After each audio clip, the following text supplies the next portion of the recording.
Bismillahirrahmanirrahim. Assalamualaikum warahmatullahi wabarakatuh.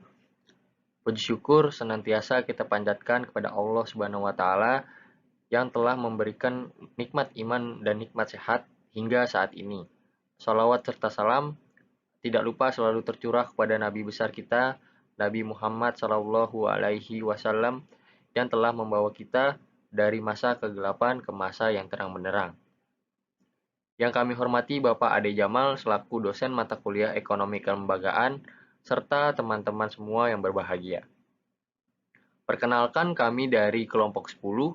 Pada kesempatan kali ini, kami akan memaparkan hasil kerja kami yang membahas tentang paradigma ekonomi kelembagaan. Untuk materi pertama akan disampaikan oleh Saudara Ifdal. Saya akan mempresentasikan tentang pengertian paradigma menurut para ahli.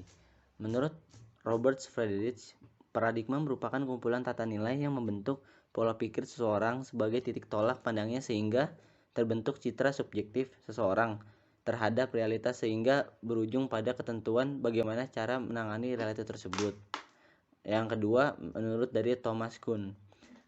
Menurut Thomas Kuhn, pengertian paradigma adalah landasan berpikir ataupun konsep dasar yang digunakan sebagai model ataupun pola yang dimaksud para ilmuwan dalam usahanya dengan mengandalkan studi keilmuan yang dilakukannya. Paradigma menurut Kamus Besar Bahasa Indonesia adalah model dalam suatu teori atau juga bisa berarti kerangka berpikir. Maka dalam kesempatan ini saya akan membahas kerangka berpikir dari ilmu ekonomi kelembagaan. Hal-hal apa yang mendasari berdirinya para paham ilmu ekonomi kelembagaan. Analisis ilmu ekonomi terbagi menjadi 4 hal seperti alokasi sumber daya, tingkat pertumbuhan kesempatan kerja, pendapatan, produksi, dan harga. Yang ketiga, distribusi pendapatan. Yang keempat, struktur kekuasaan. Pendekatan klasik atau neoklasik cenderung menggunakan 3 instrumen. Pertama, dalam menganalisis persoalannya, berbeda dengan pendekatan kelembagaan yang cenderung menggunakan instrumen keempat. Ada banyak beberapa dari mazhab klasik atau neoklasik dengan mazhab kelembagaan, salah satunya seperti hal yang telah di atas contohnya. Adapun perbedaan lain, misalnya ekonomi neoklasik selalu berusaha menyusun model-model prediktif. Sebagai manusia, tentu kita tidak dapat meramal masa depan dan mungkin hanya bisa memprediksi. Dalam memprediksi, kita membutuhkan asumsi-asumsi yang cerdas dan kuat, yang bisa diolah dan dicari hubungannya agar bisa dijadikan implikasi kesimpulan yang berupa prediksi atau sendiri. Dan sekiranya seperti itulah mazhab neoklasik. Sedangkan paham kelembagaan justru sangat berbeda karena pendekatan kelembagaan cenderung mencari pola atau pattern sehingga banyak hubungannya dengan masa lalu, perilaku behavior, dan kebiasaan habits. Karena pada dasarnya ide inti dari mazhab kelembagaan adalah mengenai kelembagaan, kebiasaan, aturan, dan perkembangannya. Sedangkan perbedaan antara prediksi dan ramalan forecast adalah prediksi diperoleh secara logis dari sebuah asumsi. Sedangkan ramalan secara statistik biasanya berasal dari sebuah model yang strukturnya berusaha menangkap hubungan ekonomi secara nyata. Ekonomi kelembagaan bersifat evolusioner, kolektif, interdisipliner, dan non-prediktif. Ekonomi kelembagaan lebih berfokus pada konflik daripada keharmonisan, pada pemborosan daripada efisiensi, dan pada ketidakpastian daripada pengetahuan sempurna yang selalu statis. Secara garis besar, ekonomi kelembagaan lebih berfokus pada penyimpangannya daripada hal-hal yang lurus dan ideal. Karena hakikatnya memang seperti itulah kehidupan nyata, selalu terjadi konflik, tidak sesuai harapan, dan penyimpangan merupakan bagian yang tidak terlepaskan dari kehidupan kita. Intinya, pusat kepentingan dari kelembagaan adalah kepada eksistensi dan dari penyimpangan, kekuasaan dan hak khusus daripada anggapan tentang perilaku individu yang atomistik. Maksud dari atomistik sendiri yaitu pola berpikir secara parsial yang memisahkan sesuatu bagian dari pemikiran dengan bagian yang lainnya, berlawanan dengan holistik yang merupakan cara pandang dari kelembagaan. Dari awal slide pertama yang saya presentasikan, di sini saya akan mempresentasikan tentang perilaku teknologis dan ideologis. Dari perilaku ini cakupan dalam analisis ilmu ekonomi ada 4 juga yang tadi saya sempat sebutkan. Yang pertama, alokasi sumber daya, tingkat pertumbuhan kesempatan kerja, distribusi pendapatan, struktur kekuasaan. Pendekatan ekonomi klasik dalam menganalisis persoalan ekonomi lebih banyak memakai 3 cakupan pertama di atas, sedangkan pendekatan kelembagaan lebih mengacu pada cakupan struktur kekuasaan dalam menganalisis fenomena ekonomi. Menurut sejarah, pandangan neoklasik sangat mendominasi dalam pembentuk kebijakan ekonomi, sehingga penyelesaian persoalan ekonomi lebih banyak menggunakan 3 instrumen pertama tersebut. Selanjutnya, di sini ada juga menurut Fable, kelembagaan adalah kumpulan norma dan kondisi ideal yang diproduksi secara kurang sempurna melalui kebiasaan pada masing-masing generasi individu berikutnya. Dengan demikian, fungsi kelembagaan berperan sebagai stimulus dan petunjuk terhadap perilaku individu. Nah, di sini pengertian tersebut berarti bahwa kelembagaan menjadi sebuah faktor pendorong dan penunjuk bagi individu dalam berperilaku, sehingga keinginan individu tidak lagi menjadi faktor utama dalam mengambil keputusan. Pusat kepentingan dari kelembagaan adalah pada keberadaan penyimpangan dalam kekuasaan dan hak khusus daripada anggapan tentang perilaku individu yang otomistik, sehingga mengacu pada konsep tersebut. Dapat dikatakan bahwa dunia nyata ini merupakan pertarungan kepentingan yang hasilnya sulit untuk digeneralisasi. Aliran Fabrenian membedakan antara perilaku teknologis dan kelembagaan sebagai dasar teoritis dan aliran kelembagaan. Pikiran dan tindakan teknologis atau instrumental merupakan tindakan yang disadari konsep sebab akibat dan bukan merupakan tindakan kekerasan ataupun pemaksaan. Sedangkan perilaku kelembagaan dan seremonial sangat dipengaruhi oleh pertimbangan peringkat dan status, tekanan sosial, dan diverifikasi melalui kewenangan yang ada. Realitas dan evolusi. Ekonomi di dalam dunia nyata merupakan proses yang kompleks, tidak terisolasi, dan dipengaruhi oleh banyak faktor, sehingga sebenarnya masih terdapat perbedaan yang cukup signifikan antara realitas ekonomi dengan model-model ekonomi yang hingga saat ini banyak digunakan untuk mewakili proses ekonomi secara teoritis. Disinilah ekonomi kelembagaan menjadi ilmu yang sangat penting dalam melakukan analisis terhadap proses perubahan yang terus-menerus berubah-ubah. Karena cara pandang ekonomi kelembagaan bersifat holistik, sistematis, dan evolusioner. Ekonomi kelembagaan termasuk dalam aliran holistik, di mana model-model pola dan cerita mengungkapkan keyakinan bahwa perubahan subjek akan merubah metode dalam tradisi ekonomi kelembagaan. Subjek atau metode tersebut berkaitan dengan data yang menggambarkan pola serta karakteristik suatu fenomena secara realistis dan empiris. Akan tetapi, perlu dilihat bahwa data juga terkadang cenderung tidak stabil dan menimbulkan problematika dalam menganalisis permasalahan sosial ekonomi. Pada tingkat motivasi, ekonomi kelembagaan telah mengenal perilaku rasional dan non-rasional dalam keputusan ekonomi. Rutherford menyatakan terdapat 2 faktor yang dapat mempengaruhi tindakan individu atau kelompok, yakni rasionalitas dan norma. Dalam pendekatan ini, suatu aturan-aturan yang dibuat diharapkan bisa membantu individu untuk bertindak secara rasional. Pencapaian itu dalam banyak hal merupakan hasil kompromi di antara dua hal. Seperti contoh, kadang-kadang tindakan rasional menghalangi norma sosial, dan seringkali norma sosial merintangi keputusan yang rasional.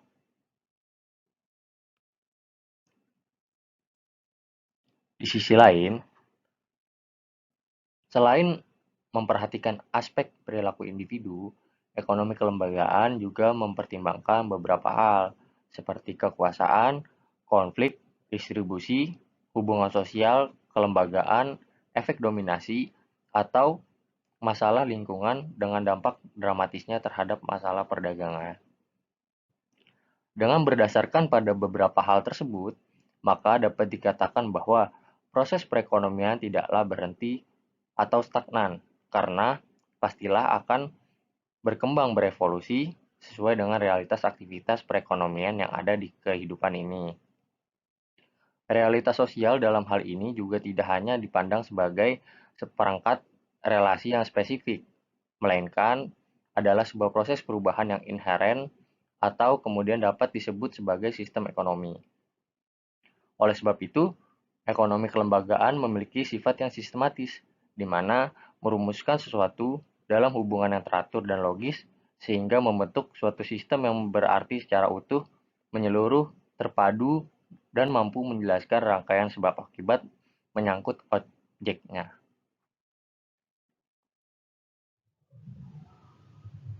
Materi selanjutnya adalah metode kualitatif, partikularitas, dan subjektivitas.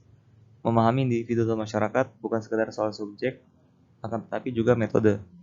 Metode itulah yang kemudian akan mengantar setiap ekonomi kepada sebuah kebenaran. Kosakata kebenaran inilah yang hendak diuji dalam pendekatan kualitatif, di mana fenomena sosial harus dimengerti secara partikular, subjektif, dan non-prediktif. Premis-premis inilah yang menjadi dasar dari konstruksi penelitian kualitatif yang sekaligus menjadi metode analisis utama bagi ekonomi kelembagaan.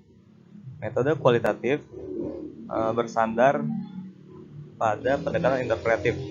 Apabila pendekatan interpretatif dikaitkan dengan pelaku penelitian, maka fokusnya adalah persoalan subjektivitas. Namun, jika pendekatan interpretatif dihubungkan dengan objek penelitian, maka fokusnya adalah masalah partikularitas. Partikularitas di sini bisa dimaknai sebagai heterogenitas karakteristik sosial dalam masyarakat, yang artinya setiap fenomena sosial selalu spesifik merujuk pada kondisi sosial tertentu dan tidak berlaku untuk kondisi sosial yang lain. Universalitas dalam penelitian kualitatif terangkum dalam sebuah keyakinan bahwa tindakan atau perilaku individu atau kelompok berlaku sama dalam setting sosial yang sejenis pula. Dengan kata lain, apabila struktur sosialnya berbeda, maka yang berlaku adalah asas partikularitas. Pada titik ini, penelitian kualitatif lebih tertarik untuk mencari penjelasan dalam latar belakang sosial tertentu. Penjelasan-penjelasan itulah yang menjadi menu utama penelitian kualitatif sehingga keberadaannya tetap eksis dan bernilai ilmiah. Penjelasan dalam penelitian kualitatif selalu bersinggungan dengan latar sosial tertentu atau partikular, dan tidak berlaku untuk segala latar belakang sosial atau universal. Dengan begitu, penjelasan yang diberikan dalam penelitian kualitatif selalu bersifat partikular, yang hanya mengungkapkan fenomena yang terjadi dalam struktur masyarakat tertentu. Lewat premis partikularitas tersebut, sebetulnya penelitian kualitatif langsung berbicara bahwa keyakinan bahwa fenomena sosial tidaklah tunggal. Dalam konteks sifat partikularitas yang melekat dalam dirinya, penelitian kualitatif tidak berbicara mengenai jumlah yang menyuarakan representasi. Setiap penelitian kualitatif bisa langsung menunjuk satu daerah, komunitas, kelompok, keluarga, bahkan individu sebagai sampel penelitian. Satu individu tersebut langsung mempresentasikan dirinya sendiri tanpa harus memiliki pretensi untuk mewakili individu yang lain. Prosedur ini bisa terjadi karena penelitian kualitatif tidak berorientasi kepada hasil yang memiliki daya prediksi, melainkan memfokuskan kepada proses penggambaran yang berujung kepada penjelasan. Materi selanjutnya, subjektivitas. Menurut Wallerstein pada tahun 1997, subjektivitas bisa didefinisikan sebagai penyusupan prasikap ke dalam diri sang peneliti dalam pengumpulan dan interpretasi data. Singkatnya, selama proses penelitian, seorang peneliti dianggap telah membawa nilai-nilai tertentu sebagai seperti ideologi, agama, budaya, tradisi, dan lain-lain. yang kemudian digunakan untuk memaknai data atau fakta yang diperoleh. Oleh karena itulah, sejak awal penelitian kualitatif tidak mengklaim bahwa penjelasan yang diberikannya adalah objektif, akan tetapi subjektif. Lebih dari itu, penelitian kualitatif juga mengurangi semaksimal mungkin intervensi peneliti terhadap ungkapan yang dituturkan oleh responden penelitian. Pada saat menuliskan hasil wawancara misalnya, peneliti diminta untuk menuliskan bentuk asli dari tuturan yang diungkapkan responden. Walaupun struktur dan kosakata responden tersebut tidak bagus, dengan menyalin tuturan asli tersebut, diharapkan pembaca memiliki ruang tersendiri untuk memberikan interpretasi, tanpa harus setuju dengan tafsiran peneliti. Nah, melalui prosedur semacam itulah, subjektifikasi penelitian kualitatif tetap dituntun oleh pagar-pagar akademik, sehingga bisa menjaga nilai keilmiahannya.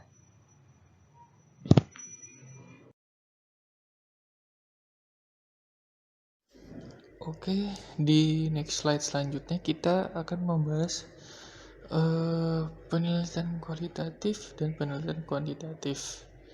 Jadi di sini seperti yang kita lihat, penelitian kualitatif merupakan lebih banyak merujuk kepada pemaknaan konsep, definisi, karakteristik, metafora, simbol, dan deskripsi atau sesuatu. Karena kualitatif ini sifatnya itu dia non-prediktif, dalam artian tidak tertarik meramalkan kejadian di masa yang akan datang atau masa depan, dan berkonsentrasi untuk menyajikan karakter sebuah masalah atau fenomena. Nah, sedangkan jika penelitian kuantitatif itu dia bersifat prediktif, biasanya digunakan untuk meramalkan suatu fenomena yang akan terjadi di masa yang akan datang, atau rekonsentrasi untuk menghitung dan mengukur sesuatu. Nah,